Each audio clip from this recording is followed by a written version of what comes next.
the whole source of development is relationship. Like from the minute you're born, you're really skilled at learning about other people and watching really closely. That's what's so fascinating about working in this school with deaf children, because you see this incredible ability for them to communicate and to see and learn from nonverbal. You're listening to Little Big Ideas. We're your hosts, Anne-Marie Coughlin and Lori McGee. Little Big Ideas is brought to you by our sponsor, Storypark. Storypark puts the child at the heart of childcare management with its all-in-one platform for early childhood education.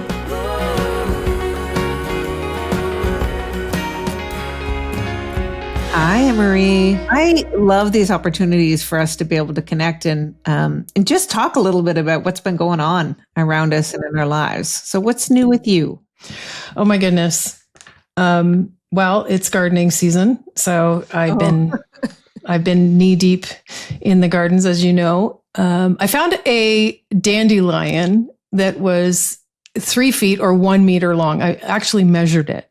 It's the longest dandelion I've ever seen in my life. And we are puppy sitting because our girls who are musicians are traveling around, and I don't have grandchildren like you do yet, Lori. I have grandpuppies. And so when the girls are on tour, I get to be with the dog. And this happened this week. This is a doodle, as you know, beautiful hair, and he's just delightful. When he walks, he bounces in the hair, and he just looks jolly, right? So my daughter Renee went and took him in and to get a haircut for the summer, and it's like a completely different creature. Is he embarrassed? Well, that's what I wonder. I sometimes I think dogs get embarrassed when we give them these trims. I don't know if I just wasn't seeing his face before, but I look at him now, and it's almost like he's saying, "Don't look at me. I'm hideous." It's like a completely different creature. And I wonder, oh my God, do we look like that when we get a haircut? It's very interesting, but he's keeping me healthy because he's making me get up at 6 o'clock every morning before I go into work and make sure he gets a good walk. So I'm grateful. Yeah. How about you? What's happening? You get to be a grandma to a puppy, and I get to be a grana, as I'm called, to these amazing humans. And it's such a different experience. I mean, we've been working with children for a long, long time, and have our own children. But being able to watch your grandchildren and see family in them. Like I see my father in Hardin all the time, and I see Kennedy so much in Bobby. Always happy. And there's one other thing I want to say was that I also had the great pleasure of seeing your children last week. The pairs were in Peterborough, Ontario, and I brought a crew of folks, including my mama and her best friend. And you want to talk about emotionally and intellectually engaging, like the lyrics connected to the music just was so moving. It was such a gift.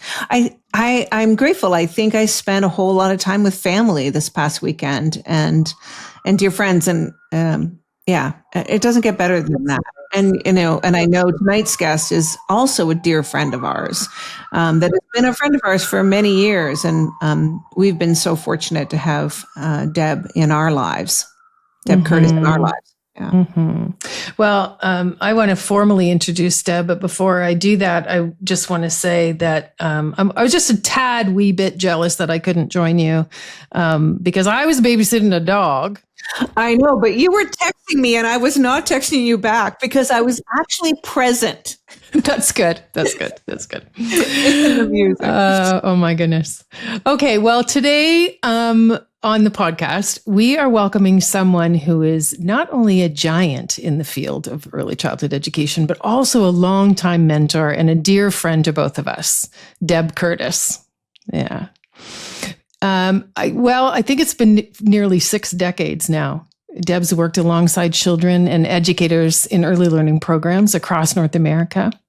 If you've been in the field for any length of time, the chances are you know her name. And if you don't, you should look her up. Whether you know her through the 7 influential books that she co-authored with Margie Carter, including The Visionary Director, Learning Together with Young Children, Designs for Living and Learning, or through her own powerful writing, like Really Seeing Children. Yeah, what a beautiful book. Mm-hmm. Deb also co-authored Children's Lively Minds, Schema Theory Made Visible with Nadia Habanetta, who, by the way, will be on this podcast. Yeah, soon. she's going to be a guest of ours with Brian Silvera. We're also honored to have had Deb write the foreword to our book, Creating a Culture of Reflective Practice, the Role of Pedagogical Leadership in Early Childhood Programs. Her words have become touchstones in our field, reminders to slow down, to pay attention, and to truly see children for the brilliant beings that they are. Deb likes to call herself an avid kid watcher, endlessly inspired by the way children connect, explore, and grow. And even now, well beyond the point that most people would retire, she's still in classrooms, learning with children and mentoring educators with her insatiable curiosity and deep sense of joy. With a master's degree in human development from Pacific Oaks in California and a fierce dedication to social justice, beauty, and the rights of children, Deb continues to be a steady, inspiring voice, calling us back to what really matters. We're so excited to share this conversation with someone who doesn't just talk about early childhood, she lives it. Yeah, I don't know that I can fully pinpoint the time that we met, Deb and Margie, but the one time I do recall was about 20 years ago when they brought the Institute model, the reflective model, to us in Ontario, in just outside of Toronto. And we were gifted with the opportunity to be facilitators at that. And I think that launched, I don't know, I was never the same afterwards.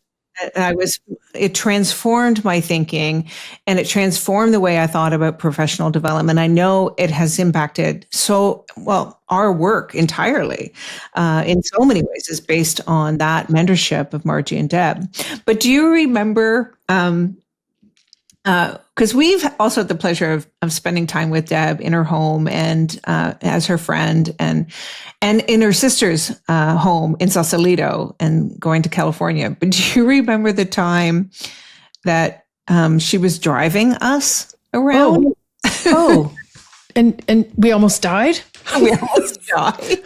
I'll never forget what she said, because you and I literally had our lives flash before our eyes. And we're both aghast. And she turned around and she said, "Oh, did you see that? I saved your lives." And that is such a Deb Curtis thing to say. Like, take the hopeful idea. Like, look at the bright side of things. We couldn't breathe for a while, but I mean, I'm always grateful for stories like that with Deb, because she always flips the script to be a positive way to think about things. And you'll hear that, I think, in our conversation tonight with her. So help us welcome our dear friend and colleague, Deb Curtis. Hi, my beautiful friends. I'm so So great to see you. It's really great to see you. Oh my goodness. Yeah, we've been so excited to have this conversation with you. Well, we can have it any time. And we have. And we want to have it so that other people can hear the conversation as well.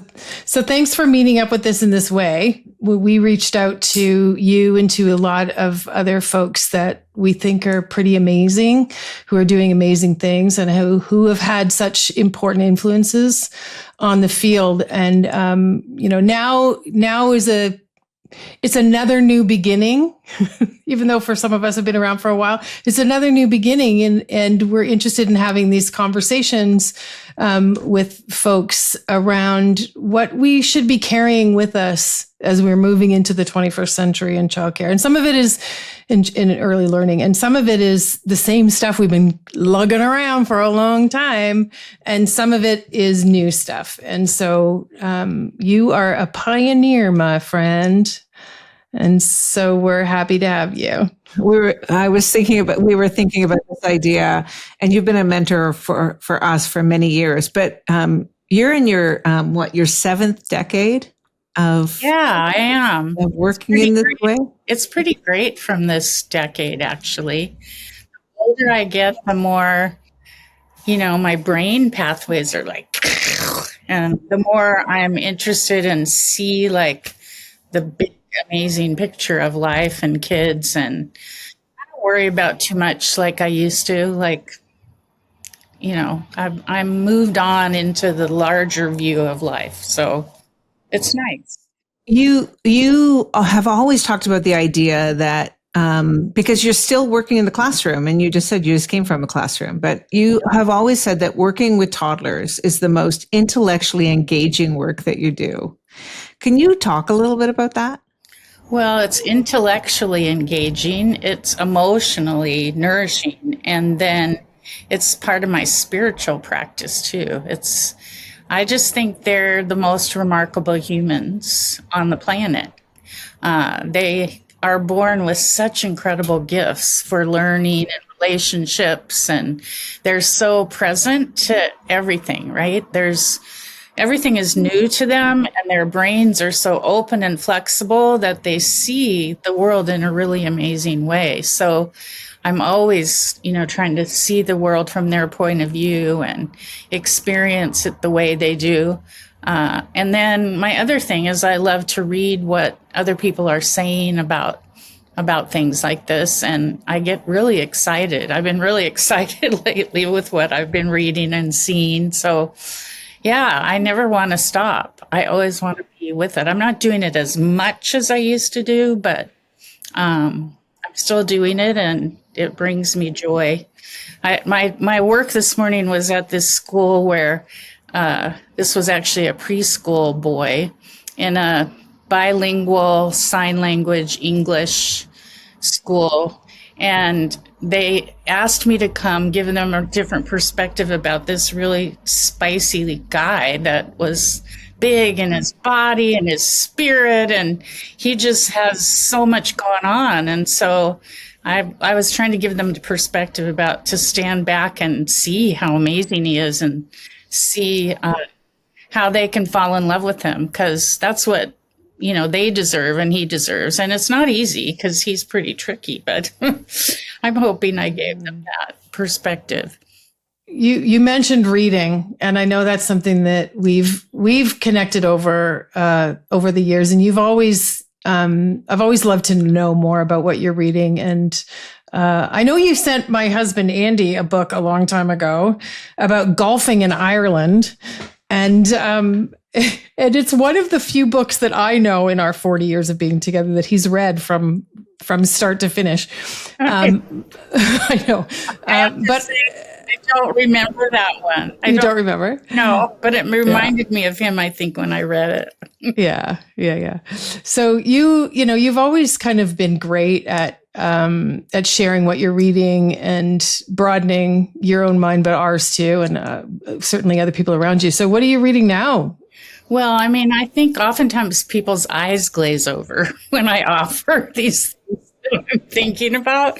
So I'm glad you want to know. So I've been reading books by Dacher Keltner, and he's written, because I'm really interested in how humans are born to be good and have a compassionate instinct. And his most recent one is called Awe. And oh my gosh, it just has shot me out of a cannon, right? That all the things he talks about. And he describes awe as the feeling that you get when you're experiencing something that's outside of your experience, something vast and beyond whatever you've seen or done before, and how it takes you to this amazing feeling. And no one ever studied that emotion before till he did. And he went all around the world, and it's just such a gift to have this notion of what awe is. I've actually been using it in my training. He's got like these 8 wonders of life that help people experience awe. And one of them is collective effervescence, which is when you're with people in a group and you have this shared amazing connection. You could be moving, you could be singing, you could be whatever. So toddlers are always experiencing collective effervescence. It's like what they do, right? They just like to scream or run down the hall together or dance or spin. And they always do it together. And it just brings them such joy. So I did some work in California last week where I had I hadn't been with a group of that many people in a really long time. And it was really sort of, woo, what am I going to do? So I called on this state of wonders, right? And I called on their collective effervescence, and I had them sing. Well, you know that. We've done that with people before. I had them move. They were moving like in a snake dance, and everybody was so happy. It really worked. Yeah. So I've been studying that. And then the other one that I'm just like, whoa, is called Humankind.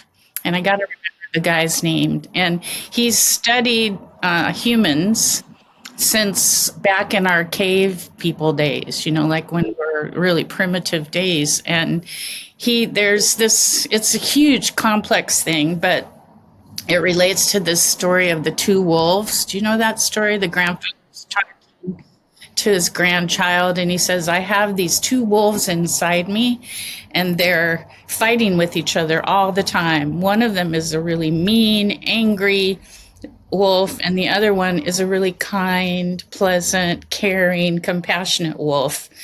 And they're fighting all the time. And the grandson says, which one will win? And the grandfather says, the one you feed. So I think that's such a powerful idea about what are we feeding today in the world, right? The stories we hear are all about, the mean, angry wolf. And I believe the stories we tell is how we live. So this book, Humankind, and I didn't know this is a nerd fact, we actually have two amygdalas in our brain. I didn't know we had two. I knew we had one, but they regulate our emotions.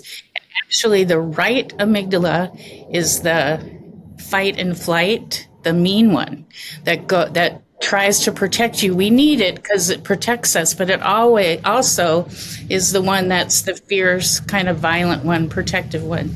And it's what oligarchs and pharaohs and kings and dictators have always called on, to pit people against each other, to make other people the enemy, because that part of our brain gets all riled up and we want protection. So that's happening big time now, right, in my country. And then the other amygdala is our compassionate, kind one. And it comes to play, and it will rise up when people are in trouble. I mean, there's all of these examples he gives. Like back in World War II, the soldiers, something like 80% of the soldiers never used their guns to shoot anybody. And they found the guns in the fields, and they looked at, none of them had been shot. So we're like, what's going on? So they've obviously figured that out. They put them through some training now that gets rid of that part of their brain. But there's all kinds of stuff in this book. And so to me, it's such a useful thing to know, because it gives credence to our work to notice when children are showing us what they already know about getting along. And I've seen that my whole entire career. They do have this other spicy part, but they also are constantly, especially toddlers, want to help, have compassion. Like today, this little guy was crying because he missed his mother, and the other children gathered around and touched him. And I see that all the time. So I think those are the stories we need to tell ourselves about children, so that we keep making those visible to us and to them. So that is the story that grows. The other thing it made me think of is this tribal part. Is such a testament to why anti-bias education is so important, because we need to help children see that we're all part of the same tribe, and that we don't other people, that these aren't the bad people, right? Anyway, that's in a nutshell all this complicated stuff that's been making me really excited. I was just thinking that is something that is always been the way that I've seen you. You get excited about what you're reading, and you're able to connect it so beautifully in practice. And something that you're making me think about, and I know we've had these kinds of conversations before, is the importance of the story that we carry. And you've often said in the past that we have the capacity for good and evil in all of us, right? And I've definitely heard that story about the wolf you feed before. But I think today it feels so much more important and relevant for us to be really, really aware, because we are exposed to so much hopelessness, right? And there's so much through social media and so much that we're hearing and experiencing, people all over, all around the world. And I think this idea of finding and practicing hope as an orientation, feeding that part of us as an orientation, not as a frivolous thing. But yeah, I think that's a really particularly important for us to be talking about and thinking about today.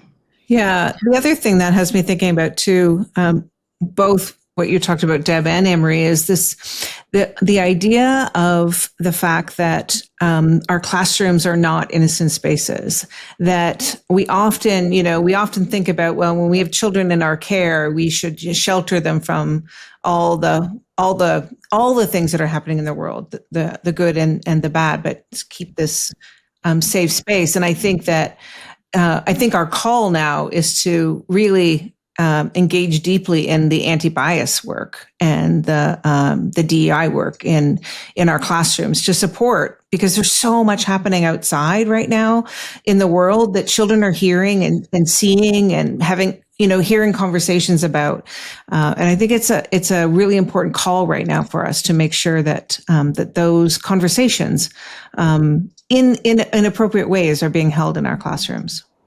Yeah, well, that's the stories that we're told. That's another thing this book talks about. For some reason, we're really attracted to the yucky stuff. I guess it's part of, like, to keep our sort of evolution, to keep ourselves safe, is that we notice the bad things more than the good things. So there's way more happening out there that's good news than bad news.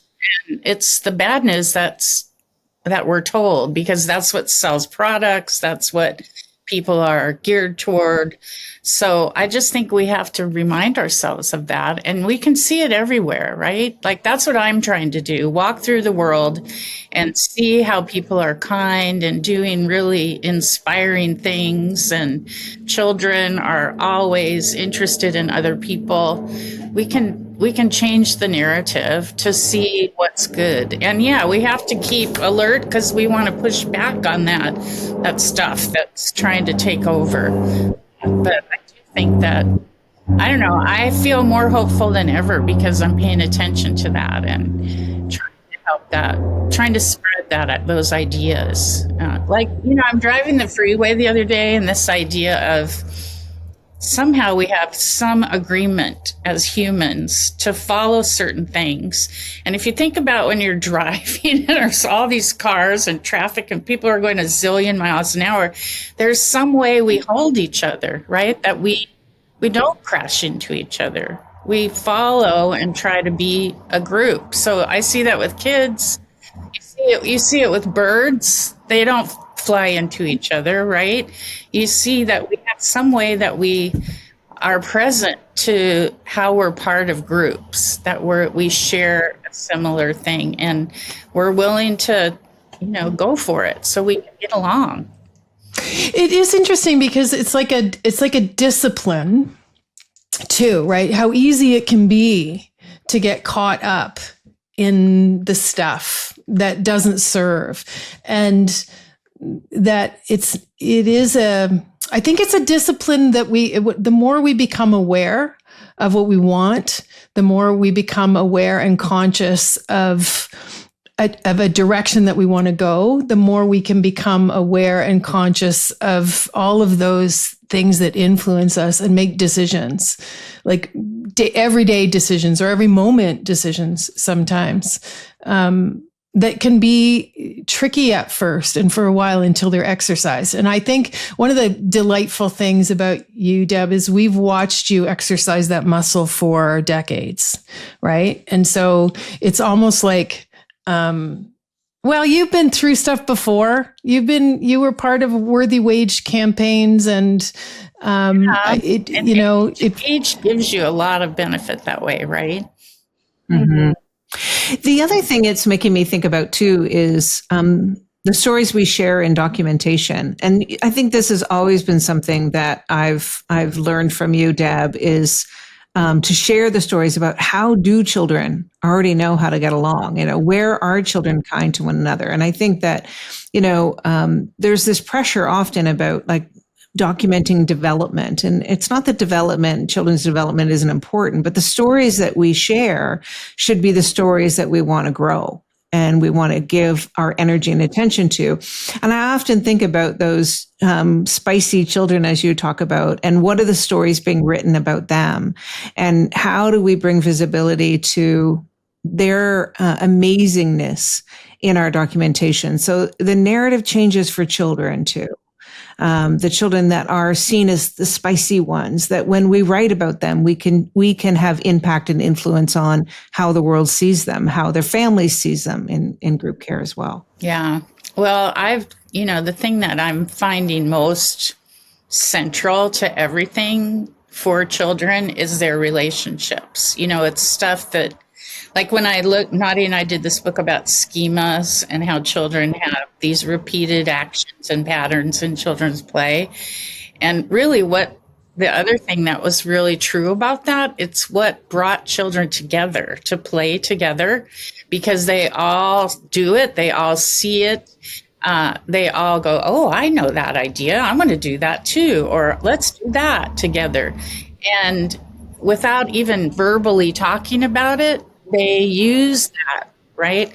The same way with their physicality, they all love to move. They all see movement in each other, and they love to join in movement. And that's, again, the collective effervescence. So to me, the whole source of development is relationship. Like from the minute you're born, you're really skilled at learning about other people and watching really closely. That's what's so fascinating about working in this school with deaf children, because you see this incredible ability for them to communicate and to see and learn from nonverbal. And in fact, they have interpreters come be with me, and I always tell them, you don't need to be in the classroom with me because children don't. That sounds so much like you, Deb. Well, they don't, because children they don't use verbal communication that often. It's their nonverbal and their actions that more.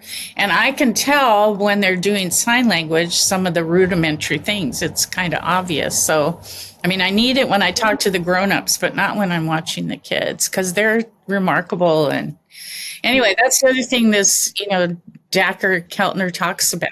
He did this whole study of nonverbal communication, and like every little move of our face, people across the world have similar reactions to, like our eyebrows. And anyway, I'm a nerd. I love thinking about all that stuff, but it's, to me, such a critical story to tell myself and to tell each other, because it's who we are. We're social people. And even this like pitted against each other is a social thing, right? My tribe versus your tribe. It's about belonging. And we don't have to make it be about people who are different from us are bad, because they're not. That's not what it is. So yeah, children show us every day. So let's watch them and learn from them and see the world how they see it, in awe. They're always in awe. Oh my gosh. I think if we can approach the field, there's a way. Let me think if I can get my words right. There's a way that we can approach the field of early learning like therapy. When you think about some of the struggles that so many older folks have, around regulating and regulating our own emotions, about being in tune with ourselves, about connecting. Children have a way of teaching us those things, about showing us those things, right? And they show us ourselves so often. And if we're attuned to them, and if we're listening, I think they can offer us the most beautiful wisdom and advice how to alter and shift. And it's funny, we're in the middle of this big intensive through the month of June at London Bridge, where we're bringing we have 75% of our employee base are all new. So we're kind of, we're rebuilding, we're going back to kind of doing some basic stuff, but reconnecting with each other and the things that we care about. And we're talking today about how children are so clear when they need to be, what's the word?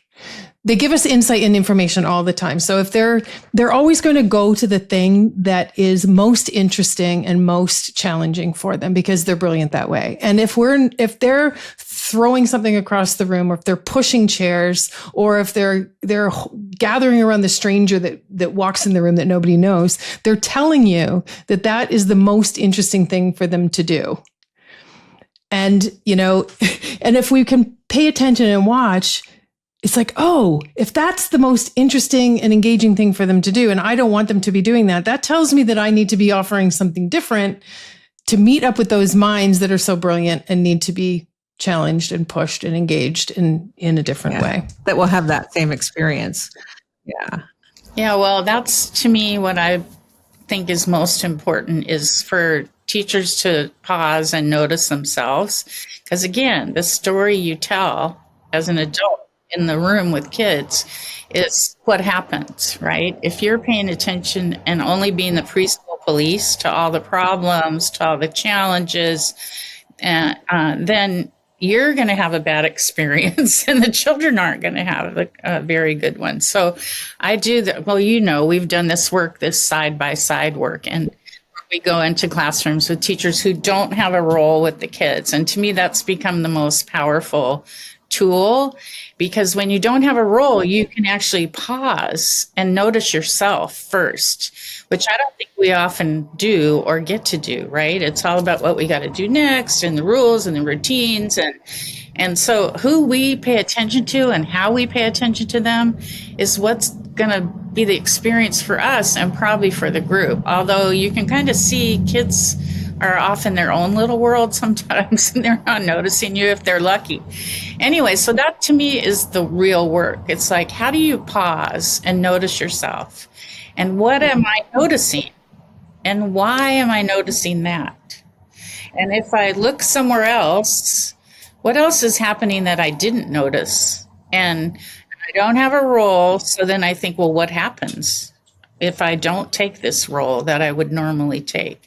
And then I think you have to sort of, like you said, Anne-Marie, practice being curious and being a researcher and being open to trying to see the children's points of view, another point of view, because that is where you're going to be able to make meaning. And I think there's so many possible meanings you can make about what's happening that you can't just find one right answer when you're looking. So that's, to me, why this practice of knowing yourself and talking to others so you can see what's possible here and what do I want to take up based on my values and what role do I want to play on behalf of me and my profession and on behalf of children and the world and all of that. So to me, it's a real deep practice, and it starts with yourself. So it's powerful. I love that. Thanks, Deb. You're reminding me of something that you said to me many years ago that I continue to carry with me in my practice, and I often share your voice. And you talked about the classroom police. It's like, this idea of noticing, but also notice what you're stopping all the time. right? And you What do always you, said, what do you miss and what do you dismiss? yeah, Those are what the do you two. miss and what do you dismiss? Yeah, you always said if you're stopping more things than you're letting happen, you're in the wrong profession. Exactly. You should find that another is job. that is like, yeah, and I always carry that with me, and it really does provide like aha moments for folks when it's like right there. It's like, what are you? And Anne Marie, I'm remembering research that was done at London Bridge about how do I say yes to children's ideas? That whole idea, what am I stopping all the time? And I think if we can pay attention to that as much as we're noticing the children, I think we have a pretty good combination. Yeah, and it's not easy. It's not an easy thing to do that we're suggesting because there's so much that has to get done. There's all these children, there's all these routines and things that people want you to do. So it's not an easy thing we're suggesting. I always want to say that because I think people go, well, you can say that. But I know I've done it for it's like over 60 years now. So Yeah. You write a story about that in the foreword of our book, and we're forever grateful for that. That idea. Yeah. Do you remember that? yeah, I do. Yeah. What's it, The basket. the basket on your head? Shoe basket on your head. Yeah. Yes. We share that when we study that book with folks, we always make sure that that's part of what we study because it's such a critical part of just thinking about all the things that have to happen, but how do we lead from a place of values and what we're trying to nurture and what we're trying to grow? Well, and to know yourself, if you're like having a headache today, you're allowed to stop things that are making you crazy, right? Those are all things are important to know that if you're having a bad day but you need to claim it. It's not about the kids. It's about you, right? Yeah. So true. I also think that, and I want to just go back to when we started this conversation, we started talking about what you're reading. And I think that we are always, repeating this phrase, growing children deserve growing adults, and this idea that the stories that we carry with us are going to impact how we are with children in the classroom. So some of the frustration points come because it's a hard job and because we're human beings and being human is messy. And but sometimes it's because we have a story in our head that hasn't changed in a long time. And when we take time to learn more and read and listen to different points of view and take time to learn about what current research is saying, and even in small ways. And there's so much available to us now in so many different forms that it's pretty easy to access. And when we can start to evolve those stories that we're carrying with us, I think that goes back to the therapy piece. Like what's the story I'm telling myself about me, about the children, about who they are, about, what learning means, about what my role is, about what my job is. And when we can listen to each other and evolve that story, then it makes it a more pleasurable experience for everybody. And it has a greater, I think we impact children all the time by what we choose, but it has the kind of impact that we say we want. And that ability to become more and more aware.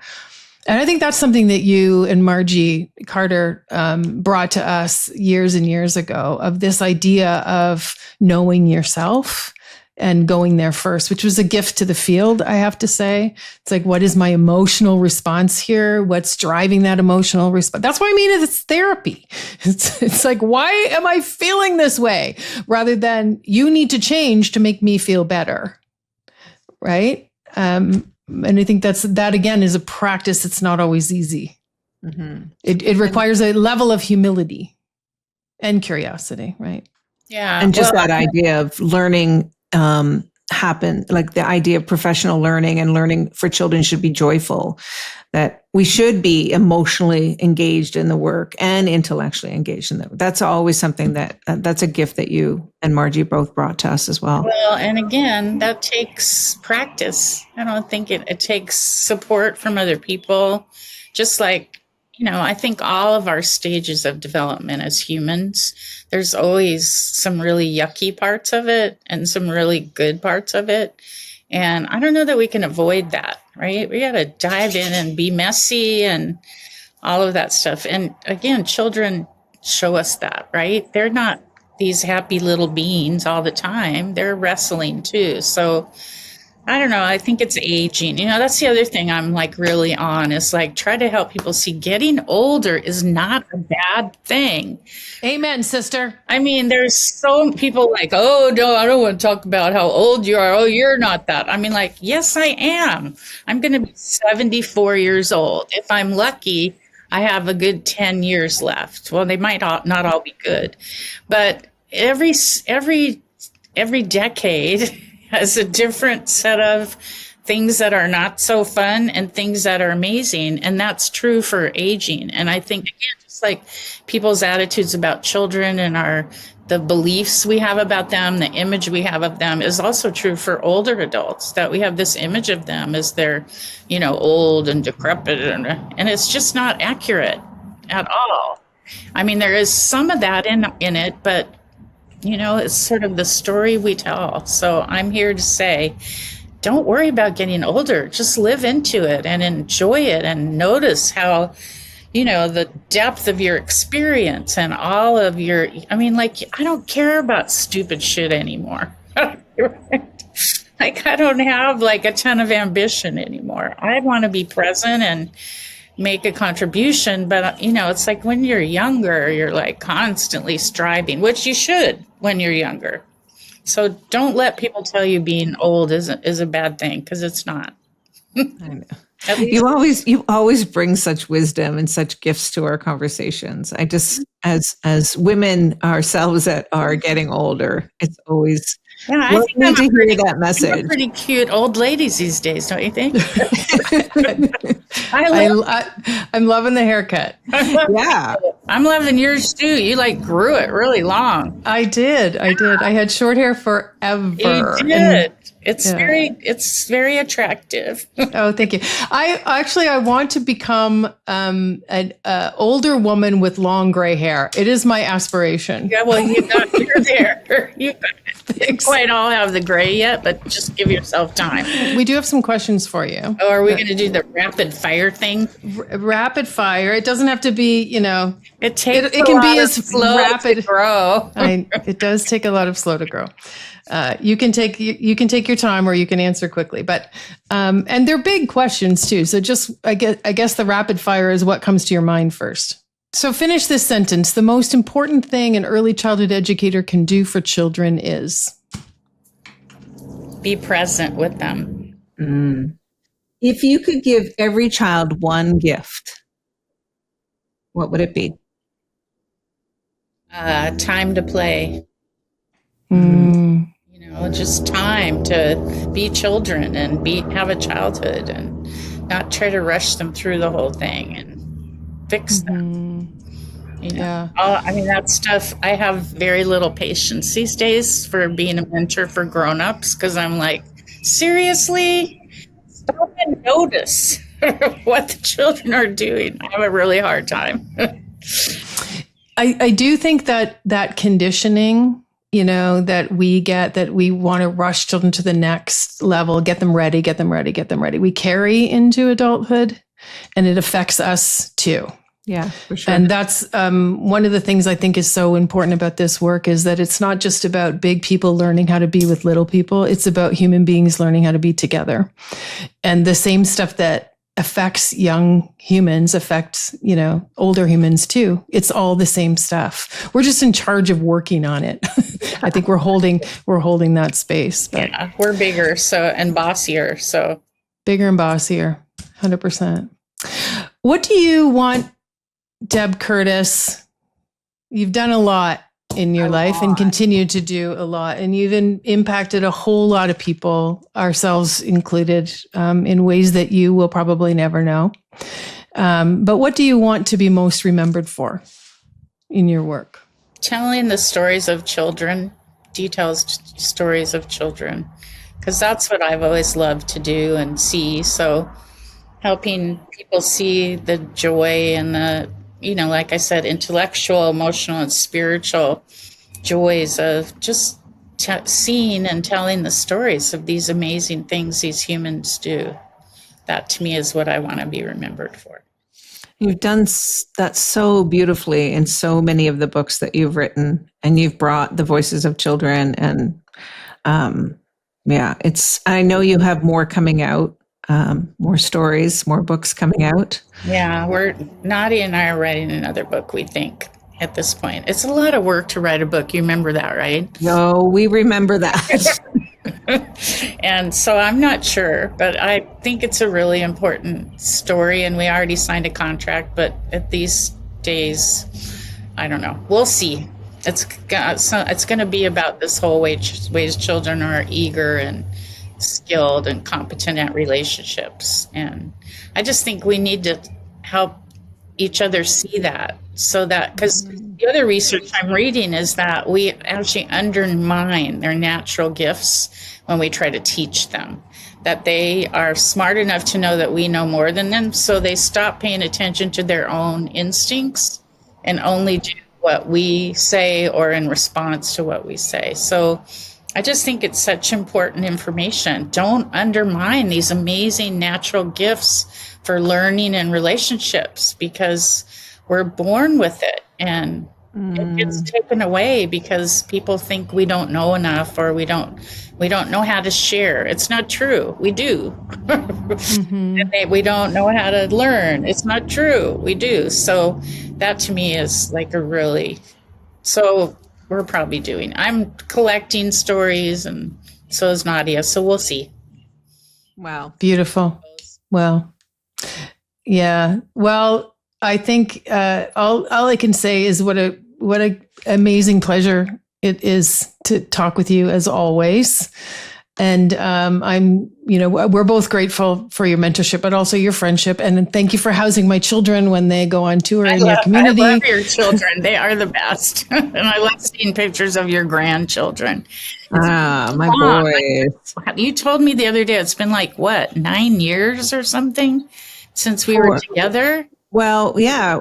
Before COVID. It was when we were thinking about writing the book, and you came to Sausalito. Yeah, we came to Sausalito for a week. Long ago.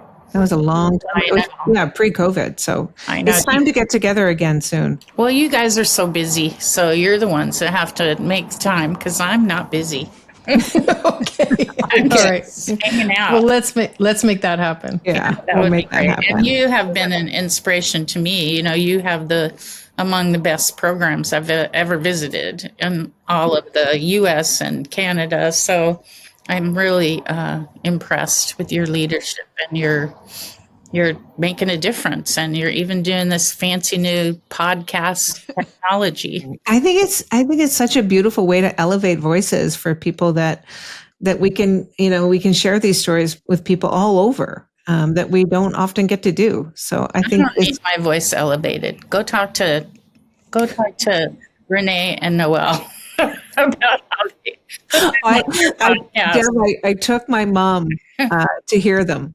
Oh, how swell is that? They were here last week in Peterborough, so I took my mom and Mo to the concert. And so just because we have a wider audience that might not know, my daughters are part of a singer-songwriter trio. They write music that's focused on responding to the world and living in the world in a beautiful way. Yeah. So and when you listen to the music at the beginning of the podcast, it's actually them singing.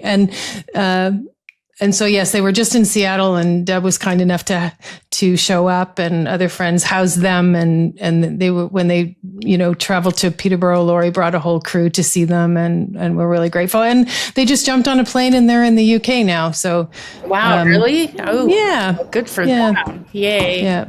So did I say the name is The Pears? I should shamelessly plug them, because they're really good. So yeah. And I want to shamelessly plug London Bridge, childcare, and Compass, who you talked about, two of the amazing programs, and those amazing programs have incredible educators and leaders that are forging the way in this work. I can attest to that. We've been fortunate to be able to be part of all of that. Yeah. Well, and to lead a lot of it, right? So can be proud because you've worked hard. Yeah. Yeah. Thanks, Deb. Thanks for Deb. everything. Love you guys. I hope Love I you can too. see you soon. Come visit me. What a gift. When she talks about gifts and nurturing the gifts and seeing the gifts of children, I hope she sees the gift that she is. I know. She is just such an amazing, amazing early childhood educator in so many ways. What's interesting to me is, and the way she talks has not changed ever. It's like she reads new things, and she's always bringing that curiosity, and she's always making the link to what she's reading and learning into her practice in the classroom. But she's just been this really steadfast soul, who is always so delightful and interesting and thought-provoking. But at the core of it is I think the thing that has always been such a gift that she offers is this delight that she brings in children, in being with children. I think a lot of people can lean to that academic stuff, and she does. Like she's influenced by it. She calls herself a nerd, and she loves that stuff. Yeah. But she just sees children, and I love the way that she. I love that her conversation at the end is like she just like look, like marvel, like how can you not see this? And and you said that at when you started, Anne-Marie, it's like I remember that from the very first time we met her, is that she's always brought that. And both Margie Carter and Deb Curtis have brought the idea of making that connection between academic ideas or ideas that are in the world, just other ideas that are outside of our early childhood system. And I think that's one of the things that I know has impacted both. I think I can say impacted both of us, is that we often will look outside of the early childhood field to make those connection between artists. And, I mentioned the book, A More Beautiful Question is really a business book about it, creating innovative businesses. But there's so many connections to the work that we do, and they've really helped us, I think, to look outside of ourselves.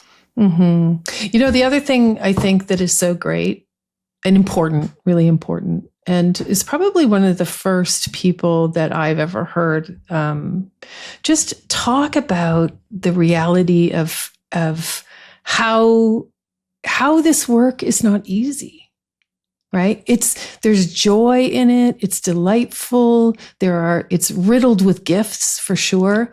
But this compassion that is brought to the early childhood educator who stumbles sometimes, and how, we've all been through it, trying to find our feet, trying to bring this immense responsibility to the lives of young children. And all the while we're carrying our own stuff. And I think, offering this professional learning in a way that invites people to be real, invites people to think about the emotions that they have, to honor themselves, but to also challenge themselves and to learn about themselves and learn, how our own histories and our own backgrounds and our own conditioning have influenced, what we bring into classrooms. And they've done it with such beautiful compassion and also care, right, and joy and grace. And I think the word grace comes to mind for me. And Deb talked today about that idea of, if you have a headache and you're stopping something because you're just not your best self that day, just know why you're doing it.